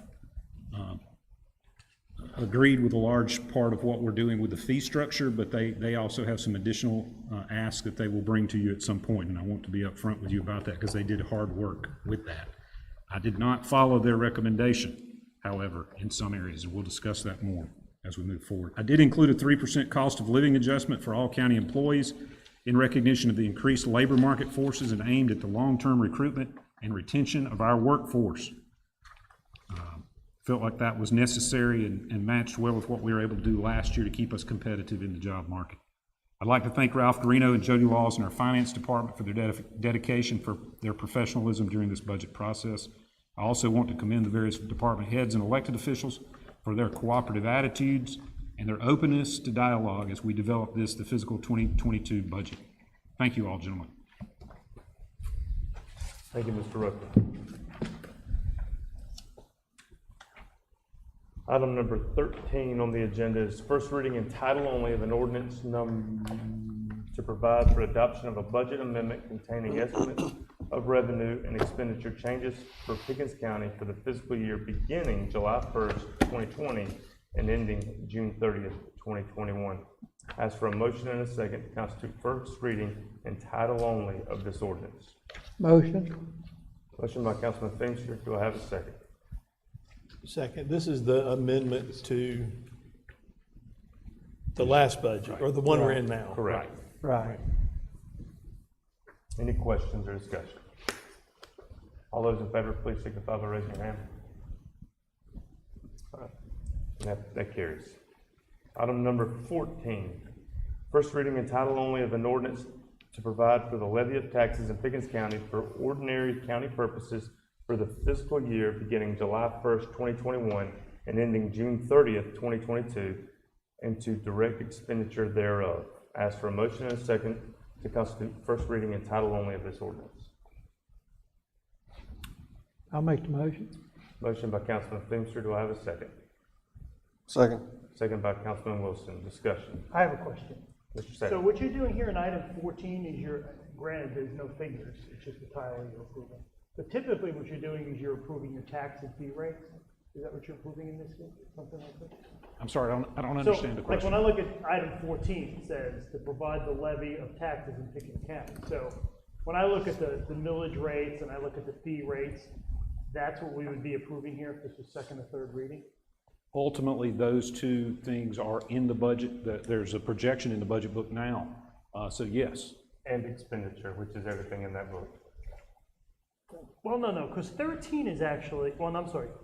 13 is Let me this read year. 14 again. So it's saying, to provide for the levy of taxes in the Pickens County and ordinary county purposes. So that's just basically approving the tax rate. But if you continue reading, and ending June 30th, and to direct expenditure thereof. Oh, I got you. So this is basically your budget amendment, for your tax rates and. The first one, 13, is the budget amendment for the current year for things that might not. Gotcha, I understand. But this one is actually your rates and your actual budget. Okay, okay, I understand. Any other questions or discussion? All those in favor, title only, please signify by raising your hand. That's unanimous, that carries. New item 15 on the agenda, county litter program. Vice Chairman, I'll turn it over to you. So one of our pillars that we talked about is being to protect and enhance our unique nature of Pickens County. And when you look at, because of COVID, we have a real, we've had a real litter problem for a while, but because of COVID, it's become more exasperated. And we talked about this in the committee of the whole meeting. And we talked about that people tend to throw trash on trash. We've talked about how there's a higher crime rate because of litter and problems that we have. And I know that we've got we have 700 miles of county roads. We probably have another 300 miles of other roads. There's about 1,000, is that right, Mr. Roper? About 1,000 miles of roads in the county? Travelable roads. Right. So I'd like to propose that we look at an idea for a litter program that we can implement right away that will have significant impact, not only for Pickens County, for the look of Pickens County, but also give an opportunity for some of the other organizations that might not necessarily have an opportunity to earn something. And I guess what I'm saying is, what I'm looking for is, research shows that if you get to a 25%, and I think, Mr. Wilson, maybe you said this, or I looked it up, and whoever said it, you're right. In anything that you do, you get to a 25% level, and it becomes a tipping point where people are, you know what, I see this, like if we could clean up 25% of the roads by Memorial Day, people would really notice and they don't tend to throw trash on clean areas, they throw trash on trash. I would like to propose that this council consider a program that we could put into place that would offer an opportunity for civic organizations, youth groups, any 501c3s, all these boards that we talk about that are looking for opportunities they've got to raise money, maybe even some of the high school rec programs, the booster clubs. If everybody wanted to, first come, first serve, 250 miles, apply for a mile, apply for 2 miles, whatever, but then create a program that offers $500 reward for cleaning up that mile by the end, or by Memorial Day. Now it would have to be something that would be supervised by staff. It would have to be something that we'd have to see pictures before and after to prove that it was clean. We'd have to consider the safety components of all that, but look at our most traveled roads, and if a cross-country team wanted to earn some money, they could take 2 miles of roads and get $1,000 and clean that up. And imagine what would happen if we could clean up 25% of our roads by Memorial Day. This would require us to spend money. So if you do the math on 250 miles of road at $500 a mile, that's $125,000. But I do believe that we could get all or part, if not all of that money back from the COVID relief money that we're going to be receiving from the federal government. It's a separate issue to talk about. I think it's worthwhile to put our money where our mouth is when we're talking about one of the most important things to Pickens County is to protect and enhance our unique nature. And the way that we're going to do that is, let's start with a carrot on one side, and at the same time, we'll challenge staff to help us with the stick part, where we work on those programs of education, where we write warning tickets, where we can partner with America, what's it called? Keep America Beautiful, where we could actually get donations of tarps and things that we could give to people. Instead of writing a ticket, here's a tarp and cover your truck. So I think it's a multifaceted process, but I'd like to begin by making the motion that this council allocate up to this funding, first come, first served basis, and a program to be created by our staff to implement this to clean up 25% of the roads.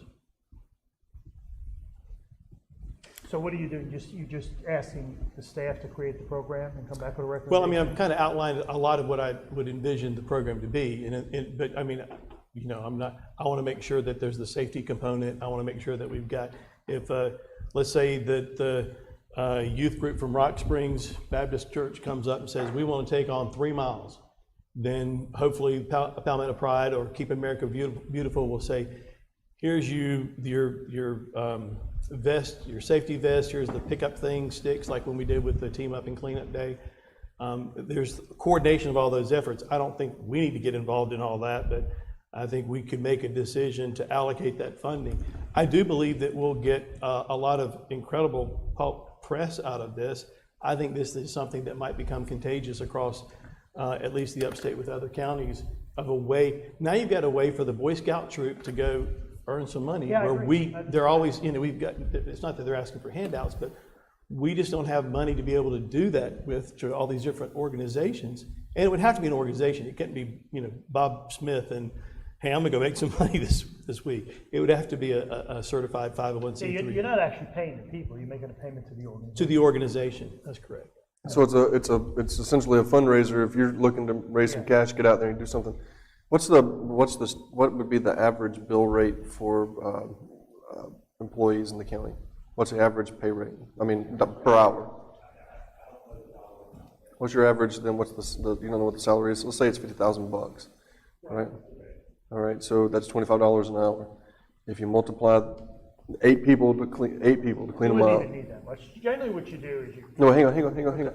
If you have 8 people to clean a mile, it's 1/8 of a mile a person for a certain period of time, right?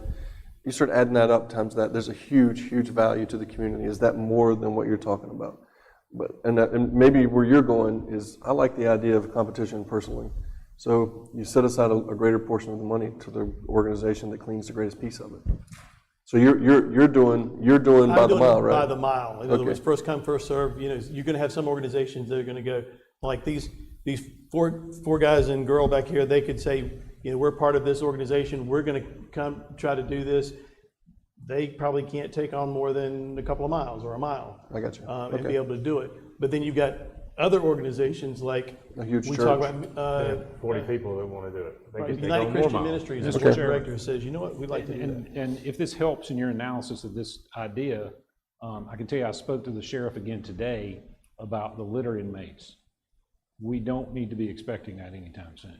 He was pretty clear about that with me today. As a matter of fact, he followed up our conversation with a letter telling me not to expect that anytime soon. So the reality is we're going to have to come up with another alternative, at least in the short term.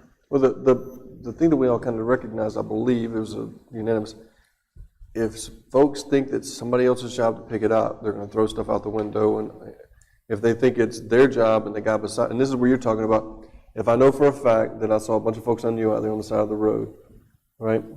Folks from my peer group, folks from my church, folks from wherever, clearly, you know, it's not some mystery person or some criminal somewhere that's going to be cleaning it up. It's all of us, we together, right? So I guess I get the impetus of your issue. I have a couple. Councilman. I think idea is a great idea. But one of the concerns I have is the safety going alongside of the road. Is there a way, we're not going to get any help from the sheriff's office. Is there a way that we can, part of, I think what he's telling you in the program is to ensure that if there's people working on the roads, that there has to be adults there and there has to be some way to protect cars flying down some of these country roads and somebody, God forbid, gets hurt. It would be a disaster. And I think that's the scary thing about it is you're letting people now go on the roads, which I think the idea is a great idea, but we got to come up with something to ensure the safety of those people. Yeah.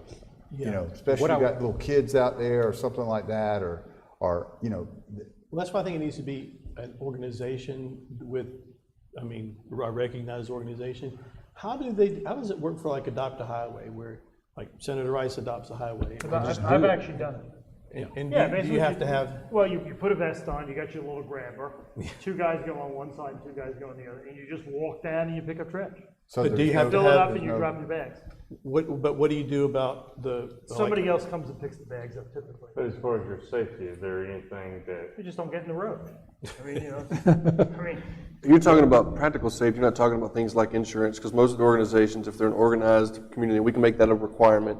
You have to have a certain amount of liability for whatever. So we can event. put that in the actual program. We can also give them, because we've got an online resource ourselves that was made for our employees about picking up trash. We can give them a few online resources for best practices and make them certified that they're going to be compliant with them. And hold harmless the county on anything. you know what I Right, would do? and make that part of the Sign that. application. It's your attorney hat on. I would reserve the there's no most attorney dangerous roads for the prison program. Well, that's normally what happens is And then the 123, side roads, right. You could do with these other groups, and that's probably right. So they basically, as part of their process, they pick the roads that would have the highest visibility, but potentially, don't do 123, that kind of thing. or a blind curve on 93 or 178, you know? Although there was a private group, I don't know who it was, I was going to the Lowe's like I do on Saturdays, and there was a private group walking up 123 picking up trash 2 weekends ago. Now, Mr. Roper, my important question here, other than liability, which I'm with you 100% on, I had that thought, is what department can this program run out of? The idea I would have is it would run out of our Parks, Recreation, and Tourism Department. Those are the folks that are engaged in litter education right now, and so that would be the shortest curve. They've also got vehicles and manpower. They can get out and visit some of these roads. How did you come up with $500?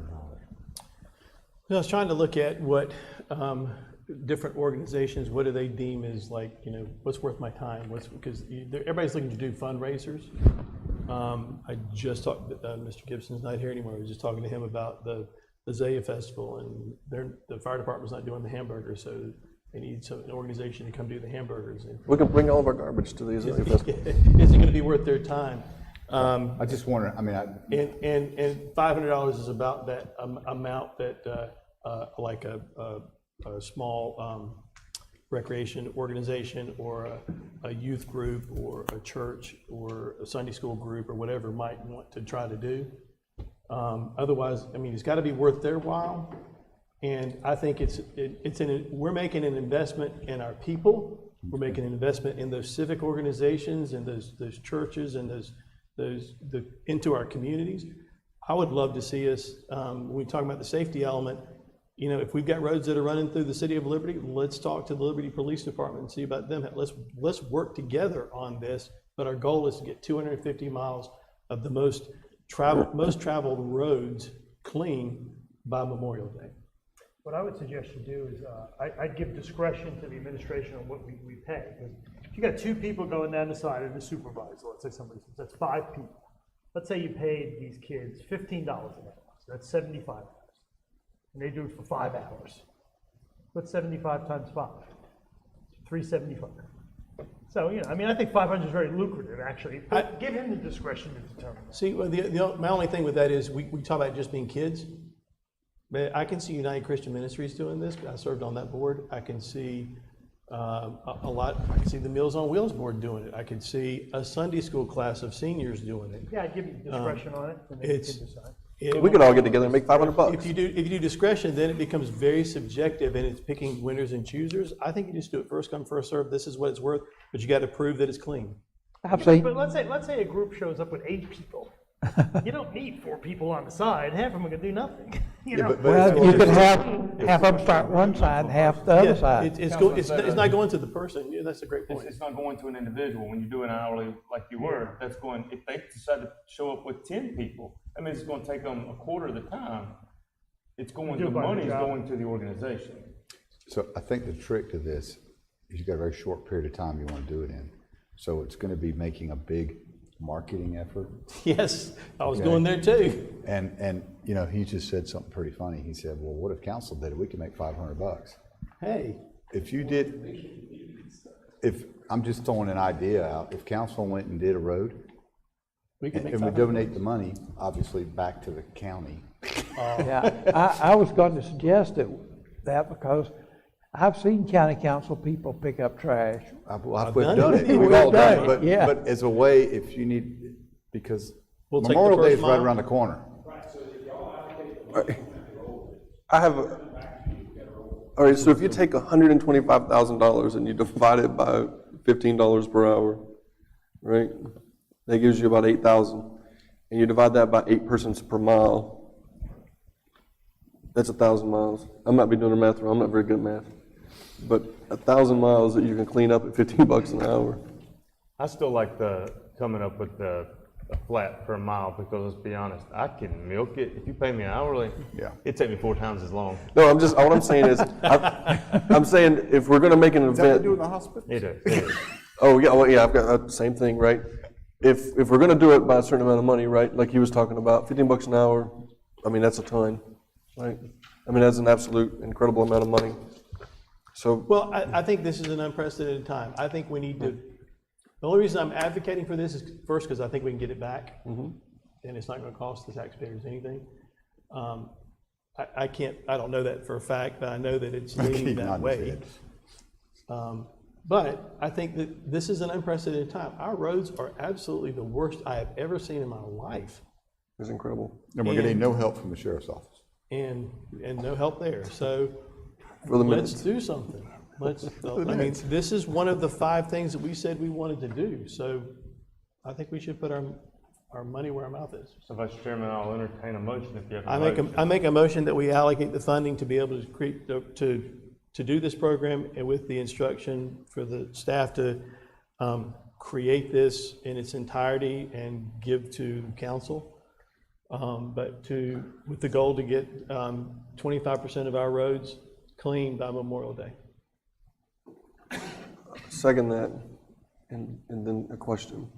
All right, so I have a second by Councilman Wilson. Memorial Day is in what, 2 months? End of May. Into May? So Less than 2 months. the one at the end of the summer is Labor Day weekend, right? We're going into the football season when everybody's gonna be here. Here's my question. If we're gonna clean it up, let's clean it up in a way that does get us our money back. You know, if we're gonna have a football season this year, which it seems to me like we probably will, let's give the civic organizations longer to run it, and we can have challenges through the summer, we can do lots of different stuff. And in September, August, when the schools come back together, the high schools can do a competition there for that blitz at the end, and make the county presentable for the folks that are coming to the county to spend untold amount of money on school. I think it's gonna take longer. So the two. I love, gonna yeah, take I 6 do, months. I actually do too. I love that. What I suggest you do is we'll allocate 25,000, we'll give the administration discretion to do it, and come back to us in a month how you do it. We spent 10,000, we did X number of roads. That's all I need to know. Then we can reallocate it. And then if you're doing a very efficient job and you're getting a lot done, we'll continue it. If you're not, Okay, so I'm going to argue against it, because if the public, if all of these groups believe there's 250 miles, I got to sign up for 1, 2, 3, 4, whatever I sign up for, I've got to do. I agree with adding the extra time, but I don't think we keep piddling at it, picking at it. I think we say, here's how much money's up for grabs, and you guys are going to have to work to get it, but this is a great way to fund your organization. Do something for the community that's going to be long-lasting. And can we just talk about this from a political perspective? If you think it's an absolute abomination that we would give money to civic organizations or whatnot, please, by all means, go pick the stuff up and don't accept the money. So just for clarification, you changed your motion, 125,000 spent by Labor Day and not Memorial Day. Yeah, I'll And change my you motion to later. you go with it, you're good with your second on that. Because it takes 45 days to just throw a party, Well, much less to put something like this together. not to spend over that. In other No, words, not to spend over that. So Not to the spend over point that. is. 250 miles, Is, we gotta get 25% in place to do tipping that. point. That's the goal. We got to get to the tipping point. Whenever it happens, that it would end Labor Day. So his motion changed from Memorial Day to Labor Day, and you're good with the second on that. Yes, sir.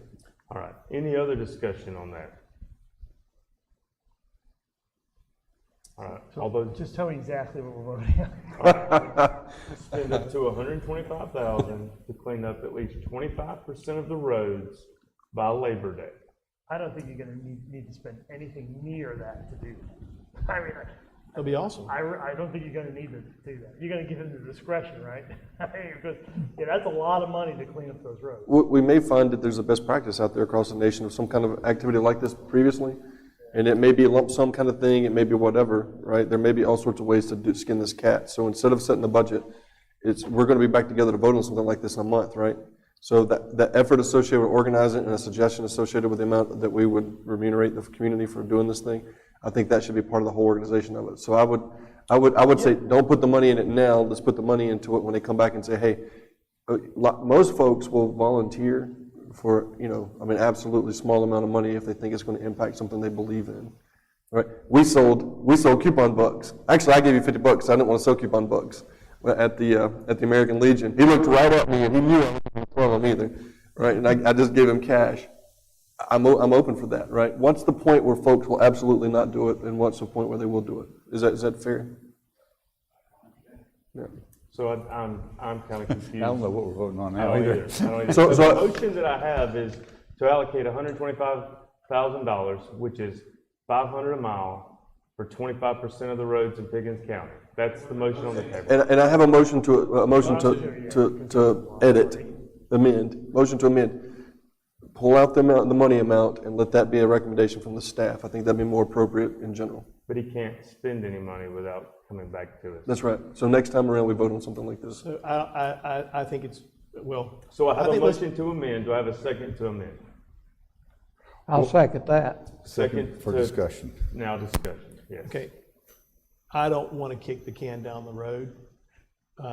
I think that as soon as you start to tell people this, as soon as you start to market this, I don't think that they'll get it done by Memorial Day, but I think the interest will be there by all of these organizations that never have an opportunity to raise money like this in a time like this. Fair enough.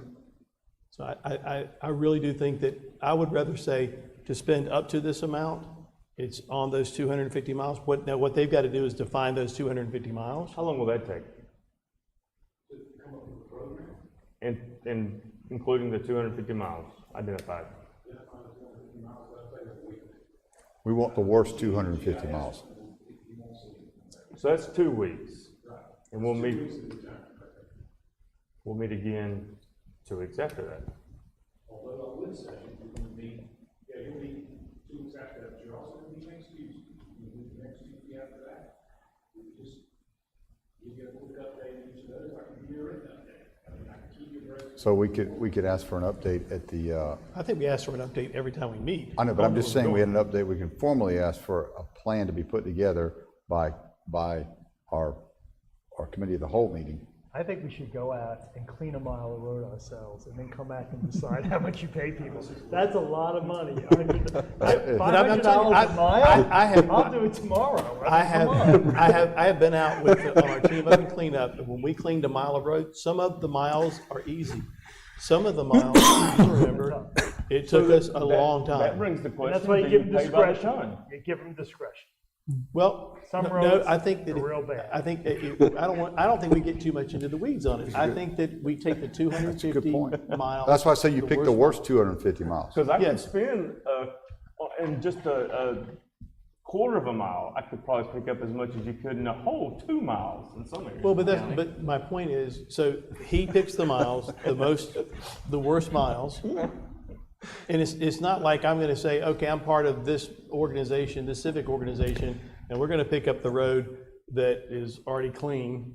I mean, If we're we don't gonna, get to choose the road, they do. if we're gonna build interest, right, get an inventory of the roads and how we can break them down in a safe way. And then let's start a Facebook page and start asking people where they think the worst roads are at. And then it won't take but just a small amount. They'll tell us exactly where, and it'll always be right in their front yard. But let's find out where they think the biggest roads are at, and let's hit the things the community really thinks is an issue. I think that's pretty cool, right? All right, any discussion on the amendment to remove the money figure, but everything else is still in play. How much does it cost the county to clean a mile road? You know, what would it cost the county to pick up the litter for a mile of road? Well, we're not getting inmates. Skip those. Right. So No, we don't have inmates. If take we had to inmates use out. county employees, Wait, let's back up. If we paid $15 an hour for an 8-person team to clean these roads and they averaged a mile per day, we'd spend 125 grand for 1,000 miles. But I think what your goal here is not necessarily, I think that's what it said there again, but again, I'm not great at math. What you were saying, it's not necessarily just the cost associated with doing it, it's building the momentum of ownership over a longer period of time that's sustainable based on, everybody pulling together and doing it. And it's the peer pressure over here that keeps me from doing it. It's the ownership that keeps me from doing it. So you're saying it's not just let's get the road cleaned today because it'll just be dirty again tomorrow. The idea here is to sort of change the calculus associated with the ownership in the community. Okay, so that makes sense, but still I would much rather hear a proposal from you guys than us go to the town and say we're gonna spend X money. I like. Go ahead. Mr. Fancher. One of the things that I found in my neighborhood, I've been cleaning up in my neighborhood, and when I started, it seemed like every couple of days there was garbage from fast food market nearby. And so I started picking up, and the more I picked up, the less garbage I had. So after a couple of weeks, it got to where I only had to go by about once a week, or sometimes even less than that. Yeah, I agree. I think that when people are less inclined to throw trash on clean areas than they are where they already see trash. Can we get you in your process of putting the program together, find a little research on what is a number that's being used out there? Because I know 500, I get the idea, but it seems like a lot. I agree, it seems like a lot. I also think that we're gonna get the money back from the COVID relief fund. Well, we don't know that. We don't, but I believe it will. I know, but I'm just saying, if we have some other typical programs, I don't know what Adopt a Highway, what people do for that, just do a little research. You pay for it. I mean, but Yeah, it's during a work day. I gotta adopt some shoreline. I do want to give a plug to the county employees. You have undoubtedly seen fire departments out there picking up trash, or operations folks, or finance departments picking up trash. We've had, you asked the question, how much it costs? I'm sitting here thinking, well, some days, how much is our payroll? Because we've got people out there picking up trash on the roads. Roads, bridges, building maintenance, fire districts, I know Shady Road, Liberty, 6 Mile did it, Pumpkin Town did it. How much? Care about this, so if we can get the general public engaged as well. How much is a day of payroll? Don't ask me all the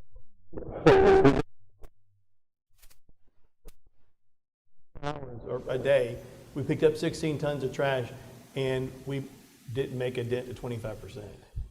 We didn't pick up 250 miles of road. Yeah. All right, that's a whole nother conversation. All right. Back to the amended motion. Any other discussion on the amended motion?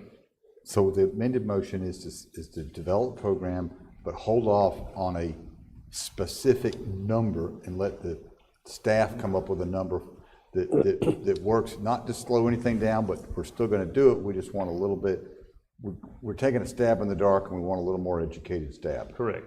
Okay, I can see that. And when are we gonna Next take week. this up? Next week, it has to be determined, put together, He'll bring ready us to an update go, next week. done, we're moving forward. I like that. You got that?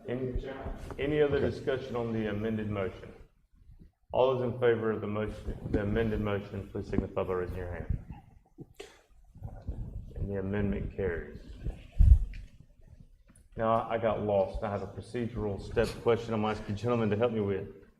That means the motion carries, right? No, that's amended. No, The amendment carries. So back to the motion at hand, as amended, removing the funds. Wow. Right. Wow. We need to start having these meetings early in the morning when I'm fresh. All right. Any discussion on the original motion as amended? All those in favor, please signify by raising your hand. And that motion carries. Thank you, gentlemen. That's a good idea. All right. I think it's a great idea. Next on the agenda is the consent agenda. Budget work session is the only item on the consent agenda. Is this where I did? I can't, now I'm confused. The lady that spoke to us about our animal ordinance, I'd like to add that to consent. You got to do that during motion period. I had to do it motion period, never mind, I missed it. Sorry. What time's the budget? 6? 6 o'clock. 6 o'clock, okay. All right. I'll do that next time. Motion to approve the consent agenda. Do I have a second? Second. Second by Vice Chairman Costner. All those in favor of the consent agenda, please signify by raising your hand. That's unanimous. Next on the agenda is executive session, economic development, section 30-470, Project Arnold, and then boards and commissions would be Public Service Commission. Do I have a motion that we enter into executive session for those items? So moved. Motion by Councilman Feenstra. Do I have a second? Second by Councilman Whitehurst. All those in favor, please signify by raising your hand. All right, and we will enter into executive session after a very short recess. Thank you. Did y'all follow all that? I think you can do a lot. Every bit of it, right? Pardon?